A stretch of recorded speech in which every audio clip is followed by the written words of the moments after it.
Bayangkan, setiap bulan kamu sudah menabung dengan disiplin. Gaji masuk, sebagian langsung disisihkan. Tapi setelah bertahun-tahun, jumlahnya terasa begitu-begitu saja. Sementara harga barang terus naik. Akhirnya, muncul pertanyaan, gimana caranya biar uang ini bisa berkembang? Banyak orang mulai dari titik yang sama, ingin berinvestasi, tapi bingung harus mulai dari mana. Ada yang bilang deposito itu aman. Ada yang yakin reksadana lebih fleksibel. Ada juga yang langsung loncat ke saham karena katanya paling untung. Tapi, benarkah demikian? Dalam dunia keuangan, tidak ada satu instrumen yang cocok untuk semua orang. Setiap pilihan punya karakter, resiko, dan potensi hasil yang berbeda. Pertanyaannya bukan sekadar mana yang paling tinggi keuntungannya, tapi mana yang paling sesuai dengan tujuan dan kemampuan kamu menghadapi resiko. Video ini akan membantu kamu memahami 3 pilihan populer bagi pekerja dan investor pemula, saham, reksadana, dan deposito. Kita akan bahas cara kerjanya, tingkat resikonya, potensi hasilnya, serta bagaimana menyesuaikannya dengan profil keuangan kamu sendiri. Tujuannya sederhana, setelah menonton ini, kamu bisa membuat keputusan investasi dengan dasar logis dan realistis, bukan sekadar ikut-ikutan. Jadi sebelum kita memilih mana yang paling untung, mari kita pahami dulu apa sebenarnya arti investasi. Sebelum kita bicara soal saham, reksadana, atau deposito, kita perlu paham dulu apa sebenarnya investasi itu. Secara sederhana, investasi adalah cara menumbuhkan nilai uang yang kita miliki saat ini agar bisa memberi manfaat lebih besar di masa depan. Tujuannya bukan sekadar menambah angka di rekening, tapi menjaga daya beli kita dari ancaman yang bernama inflasi. Inflasi artinya harga barang dan jasa naik dari waktu ke waktu. Mungkin terdengar kecil, 3% atau 5% per tahun, tapi efeknya besar. Kalau gaji kamu tidak naik secepat inflasi, dan uangmu hanya diam di tabungan dengan bunga 0,5% per tahun, artinya nilai uangmu sebenarnya berkurang setiap tahun. Inilah alasan kenapa investasi penting, terutama bagi pekerja. Kita bekerja keras untuk mendapatkan penghasilan, dan investasi membuat uang hasil kerja itu ikut bekerja untuk kita. Tapi, tentu, semua investasi datang dengan risiko. Disinilah muncul konsep dasar yang sering kamu dengar, high risk, high return.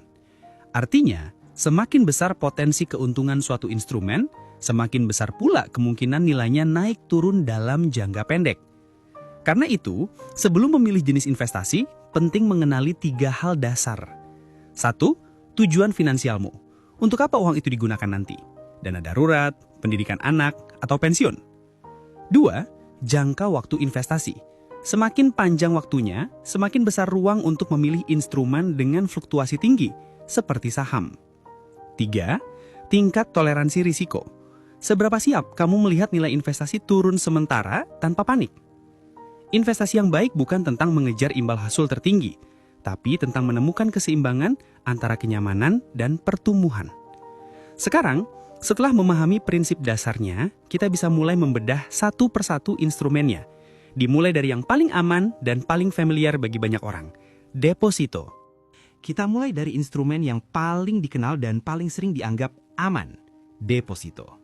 Secara sederhana, deposito adalah produk simpanan berjangka di bank. Artinya, kamu menaruh sejumlah uang untuk jangka waktu tertentu, misalnya 3 bulan, 6 bulan, atau 1 tahun, dan tidak bisa mengambilnya sebelum jatuh tempo tanpa dikenai penalti. Sebagai gantinya, bank memberikan bunga tetap yang lebih tinggi daripada tabungan biasa. Di Indonesia, bunga deposito biasanya berada di kisaran 3 hingga 6% per tahun, tergantung kebijakan masing-masing bank dan kondisi ekonomi. Keamanan deposito juga didukung oleh Lembaga Penjamin Simpanan atau LPS yang menjamin dana nasabah hingga 2 miliar rupiah per bank per nasabah selama bunganya tidak melebihi batas yang ditetapkan LPS. Jadi, selama kamu menyimpan uang di bank yang terdaftar di LPS dan sesuai aturan, uangmu aman. Tapi keamanan ini datang dengan konsekuensi. Ada 2 hal yang perlu kamu perhatikan. 1. Likuiditas rendah. Uang tidak bisa diambil sewaktu-waktu seperti tabungan. Jadi, deposito kurang cocok untuk dana darurat. Kedua, potensi hasil terbatas. Bunga deposito sering kali kalah dari inflasi. Misalnya, bunga 4% per tahun sementara inflasi 5%. Artinya, nilai real uangmu justru menurun perlahan. Maka, deposito lebih tepat digunakan untuk tujuan jangka pendek atau menengah, seperti menyimpan dana untuk liburan tahun depan, biaya sekolah dalam waktu dekat, atau menjaga dana besar agar tidak menganggur. Contoh kasus sederhana. Katakan kamu punya 50 juta yang akan dipakai untuk renovasi rumah tahun depan. Kalau disimpan di tabungan, bunganya hampir tidak terasa. Tapi jika ditempatkan di deposito 12 bulan dengan bunga 5%, kamu akan mendapat tambahan sekitar 2,5 juta rupiah di akhir periode. Aman, terprediksi, dan tanpa fluktuasi harga. Dengan kata lain, deposito adalah pilihan bagi kamu yang mengutamakan kepastian dibanding keuntungan tinggi. Namun, jika tujuanmu lebih panjang, misalnya 5 tahun atau lebih, ada instrumen lain yang bisa memberi hasil lebih baik tanpa kehilangan kendali atas resiko. Selanjutnya, kita bahas pilihan yang mulai memberi peluang pertumbuhan lebih besar, tapi tetap dikelola secara profesional. Reksadana. Setelah memahami deposito, kita naik satu tingkat ke instrumen yang mulai menawarkan potensi keuntungan lebih besar, reksadana. Reksadana adalah wadah yang menghimpun dana dari banyak investor untuk kemudian dikelola oleh manajer investasi profesional. Dana itu kemudian diinvestasikan ke berbagai instrumen seperti saham, obligasi, atau pasar uang, tergantung jenis reksadananya. Dengan kata lain, reksadana memungkinkan kita berinvestasi secara tidak langsung tanpa harus memilih saham atau obligasi sendiri. Baik, jenis-jenis reksadana. Secara umum, ada 4 jenis reksadana utama yang dibedakan berdasarkan komposisi asetnya. Pertama, reksadana pasar uang. Investasinya di deposito dan surat berharga jangka pendek. Resikonya rendah, hasilnya stabil, cocok untuk jangka waktu di bawah 1 tahun. Kedua, reksadana pendapatan tetap. Sebagian besar dananya ditempatkan di obligasi. Resikonya sedang, cocok untuk jangka 1-3 tahun. Ketiga, reksadana campuran. Gabungan antara saham, obligasi, dan pasar uang. Resiko dan returnnya menengah, cocok untuk jangka menengah hingga panjang. Keempat, reksadana saham. Mayoritas dana diinvestasikan ke saham-saham perusahaan. Resikonya tinggi, potensi keuntungan juga tinggi, cocok untuk jangka panjang lebih dari 5 tahun. Bagaimana cara kerjanya? Ketika kamu membeli unit reksadana, sebenarnya kamu sedang membeli bagian kecil dari portfolio besar yang dikelola manajer investasi profesional. Nilai dari unit itu disebut nilai aktiva bersih per unit atau NAB per unit, yang akan berubah setiap hari tergantung performa aset di dalamnya. Keuntungan kamu bisa berasal dari 2 hal, kenaikan NAB per unit yang menandakan nilai investasi naik, atau pembagian hasil investasi kalau ada. Salah satu keunggulan utama reksadana adalah aksesibilitas. Kamu bisa mulai dari modal kecil, bahkan Rp10.000 di beberapa platform digital. Selain itu, kamu juga tidak perlu memantau pasar setiap hari, karena pengelolaannya sudah dilakukan oleh pihak profesional. Kelebihan dan kekurangan. Kelebihannya, mudah diakses dan diawasi oleh Otoritas Jasa Keuangan atau OJK. Cocok untuk diversifikasi awal, dapat dicairkan kapan saja tergantung jenisnya. Kekurangannya, nilainya tetap bisa turun karena fluktuasi pasar, ada biaya pengelolaan dan potensi penurunan kinerja jika manajer investasinya kurang baik. Maka, reksadana cocok untuk investor pemula yang ingin belajar memahami dunia investasi tanpa resiko ekstrim. Belum punya waktu atau keahlian untuk menganalisis pasar sendiri, atau punya tujuan keuangan jangka menengah hingga panjang. Contoh kasus, misalnya kamu punya 10 juta rupiah dan berencana menggunakannya 3 tahun lagi untuk biaya pendidikan anak. Jika kamu simpan di deposito dengan bunga 4%, hasilnya sekitar 11.200.000 rupiah setelah 3 tahun. Tapi jika kamu pilih reksadana pendapatan tetap dengan rata-rata imbal hasil 6-7% per tahun, nilainya bisa tumbuh jadi sekitar 12 juta atau 12.500.000 rupiah. Tentu ada resiko nilai bisa turun sementara, tapi dalam jangka menengah, reksadana memberi peluang pertumbuhan yang lebih sehat dibanding deposito. Nah, kalau reksadana memberi keseimbangan antara keamanan dan pertumbuhan, maka berikutnya kita akan bahas instrumen yang jadi primadona banyak investor, saham. Resikonya lebih tinggi, tapi potensi hasilnya juga paling besar. Mari kita lihat lebih dalam. Sekarang kita masuk ke instrumen yang paling banyak dibicarakan, saham. Saham adalah bukti kepemilikan atas sebagian kecil dari suatu perusahaan. Ketika kamu membeli saham sebuah perusahaan, kamu sebenarnya menjadi salah satu pemiliknya, sekecil apapun porsi itu. Artinya, kamu berhak menikmati 2 potensi keuntungan, capital gain keuntungan dari selisih harga beli dan harga jual saham, dividen, pembagian laba perusahaan kepada para pemegang saham jika perusahaan mencatatkan keuntungan. Namun di balik potensi hasil besar, saham juga memiliki resiko tertinggi di antara ketiga instrumen yang kita bahas hari ini. Kenapa resiko saham lebih tinggi? Harga saham berfluktuasi setiap hari, bahkan setiap menit. Nilainya bisa naik karena perusahaan mencatatkan kinerja baik, ekonomi membaik, atau ada sentimen positif di pasar. Tapi bisa juga turun karena isu ekonomi global, kebijakan pemerintah, atau kinerja perusahaan yang menurun. Bagi investor pemula, fluktuasi ini sering menimbulkan rasa takut atau panik. Karena itu, investasi saham tidak cocok untuk tujuan jangka pendek. Dalam jangka pendek, harga bisa turun tajam.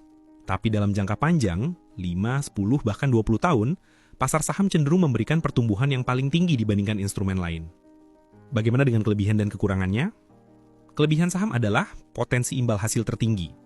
Bisa mendapatkan dividen rutin, transparan, semua data perusahaan tercatat di Bursa Efek Indonesia atau BII, tapi kekurangannya harus diakui, resikonya tinggi, harga bisa berubah cepat, butuh pengetahuan dan waktu untuk memantau pasar, emosi investor sering menjadi faktor kerugian terbesar. Bagaimana cara meminimalkan risiko? Untuk pemula, ada beberapa strategi dasar agar investasi saham lebih terkendali. Gunakan uang dingin, jangan pakai dana darurat atau kebutuhan harian. Investasi jangka panjang, jangan mencari keuntungan cepat. Diversifikasi, jangan taruh semua uang di satu saham. Pahami perusahaan, beli saham karena kamu tahu bisnisnya, bukan karena ikut tren. Selain itu, banyak investor pemula memilih reksadana saham sebagai langkah awal sebelum terjun langsung ke pasar. Dengan begitu, resiko bisa tersebar dan pengelolaannya dilakukan oleh profesional. Contoh kasusnya, misalnya kamu berinvestasi 10 juta di saham perusahaan besar yang stabil, dengan rata-rata pertumbuhan harga 10% per tahun. Dalam 10 tahun, nilainya bisa tumbuh menjadi sekitar 26 juta, lebih dari 2 kali lipat tanpa tambahan modal. Tapi kalau dalam 1 tahun pasar turun 20%, nilai portofoliomu juga bisa berkurang jadi 8 juta. Karena itu, kuncinya adalah kesabaran dan konsistensi. Jadi saham memberi peluang pertumbuhan paling besar, tapi juga menuntut pemahaman dan mental yang kuat. Bagi pekerja dengan penghasilan rutin, saham bisa menjadi bagian penting dari portofolio jangka panjang, asal porsinya disesuaikan dengan kemampuan menanggung resiko. Selanjutnya kita akan membandingkan ketiga instrumen ini secara langsung, dan melihat simulasi bagaimana hasilnya jika kamu menaruh uang di masing-masing instrumen ini. Kita sudah membahas 3 instrumen utama, deposito, reksadana, dan saham. Sekarang, mari kita bandingkan ketiganya secara langsung. Dari sisi resiko, deposito menempati posisi paling aman. Nilainya stabil, dijamin LPS, dan hampir tidak mungkin turun. Reksadana berada di tengah, ada potensi naik turun, tapi resikonya terkelola karena dikelola profesional. Sedangkan saham paling fluktuatif, nilainya bisa naik tinggi, tapi juga bisa anjlok cepat. Dari sisi potensi keuntungan, urutannya justru terbalik. Saham memiliki peluang return paling tinggi dalam jangka panjang, reksadana memberi hasil moderat dan stabil, sementara deposito paling kecil tapi paling pasti. Untuk likuiditas, reksadana dan saham bisa dicairkan lebih fleksibel, walau nilainya bisa berubah tergantung waktu pencairan. Sebaliknya, deposito baru bisa diambil setelah jatuh tempo, jadi kurang fleksibel untuk kebutuhan mendadak. Sekarang bayangkan kamu memiliki 10 juta rupiah untuk diinvestasikan. Mari kita lihat simulasi sederhana dalam jangka waktu 5 tahun. Kalau uang itu ditempatkan di deposito dengan bunga 4% per tahun, nilainya menjadi sekitar Rp12.166.000. Kalau dimasukkan ke reksadana pendapatan tetap dengan rata-rata 7% per tahun, hasilnya sekitar 14 juta rupiah. Dan jika ditempatkan di saham yang tumbuh rata-rata 12% per tahun, nilainya bisa mencapai 17.600.000 rupiah. Tapi ingat, angka ini hanyalah simulasi ideal. Dalam kenyataan, grafiknya tidak selalu mulus naik, terutama untuk saham dan reksadana. Kadang naik tinggi, kadang turun tajam. Itulah dinamika pasar. Sekarang bayangkan 3 tipe investor. Rina tipe konservatif. Ia lebih suka keamanan, tidak suka risiko. Ia memilih deposito karena baginya kepastian lebih penting daripada imbal hasil tinggi. Doni tipe moderat. Ia ingin uangnya tumbuh tapi tetap terkelola. Ia memilih reksadana campuran karena bisa menyeimbangkan stabilitas dan potensi untung. Andra tipe agresif. Ia siap belajar, siap menanggung resiko, dan berpikir jangka panjang. Ia memilih saham dengan target keuntungan besar di masa depan. Tidak ada yang salah di antara mereka, karena investasi bukan soal siapa yang paling berani, tapi siapa yang paling sesuai dengan tujuannya sendiri. Jadi pertanyaan mana yang paling untung sebenarnya bergantung pada dirimu sendiri. Seberapa besar kamu siap menghadapi resiko, seberapa panjang waktumu untuk berinvestasi, dan seberapa konsisten kamu dalam menjalaninya. Setelah bagian ini, kita akan menutup dengan kesimpulan penting bahwa investasi bukan tentang cepat kaya, tapi tentang membangun masa depan dengan sadar dan terencana. Kita sudah membahas 3 instrumen populer, deposito, reksadana, dan saham. Masing-masing punya tempatnya sendiri dalam strategi keuangan. Deposito memberi rasa aman, reksadana menawarkan keseimbangan, saham membuka peluang pertumbuhan besar. Namun tidak ada satupun yang bisa disebut paling benar atau paling menguntungkan untuk semua orang. Karena pada akhirnya investasi itu sangat pribadi. Yang menentukan bukan produk, tapi siapa yang memegangnya. Kalau kamu pekerja yang baru mulai berinvestasi, langkah pertamamu bukan memilih produk, tapi mengenali dirimu sendiri. Apa tujuan finansialmu, seberapa besar toleransi resikomu, dan seberapa disiplin kamu dalam menjaga rencana itu berjalan. Tidak apa-apa mulai dari kecil, tidak apa-apa mulai dari yang paling aman. Yang penting, mulai. Karena waktu adalah teman terbalik bagi setiap investor. Jadi entah kamu memilih deposito, reksadana, atau saham, pastikan kamu paham resiko dan manfaatnya. Bangun kebiasaan investasi yang konsisten, bukan yang impulsif. Dan ingat, tujuan akhirnya bukan hanya mengejar angka, tapi menciptakan rasa tenang dan kebebasan finansial di masa depan. Terima kasih sudah menonton. Kalau video ini bermanfaat, bantu sebarkan agar lebih banyak orang bisa belajar mengelola keuangannya dengan bijak. Sampai jumpa di video berikutnya.